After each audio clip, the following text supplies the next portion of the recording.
আজ ৭ নভেম্বর। ১৯৭৫ সালের এই দিনে সিপাহী জনতার সম্মিলিত বিপ্লবের মধ্য দিয়ে বন্দিদশা থেকে মুক্ত হন বাংলার রাখাল রাজা শহীদ প্রেসিডেন্ট জিয়াউর রহমান।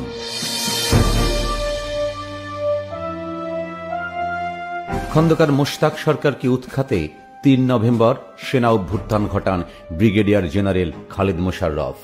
এ সময় বন্দী করা হয় মেজর জেনারেল জিয়াউর রহমানকে।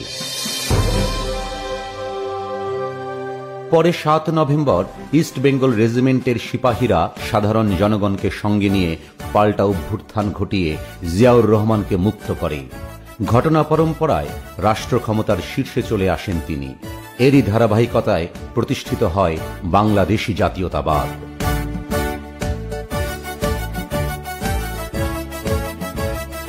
প্রেসিডেন্ট জিয়াউর রহমান বাংলাদেশ জাতীয়তাবাদী দল বিএনপি প্রতিষ্ঠার মাধ্যমে জাতির হাতে তুলে দেন তার আত্মপরিচয়ের আদর্শলিপি।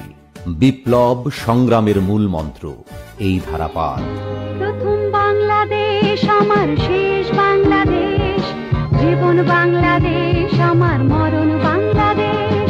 ১৯৮১ সালে প্রেসিডেন্ট জিয়ার শাহাদাতের পর তার রেখে যাওয়া বাংলাদেশী জাতীয়তাবাদী আন্দোলন সংগ্রামের অনুপ্রেরণা।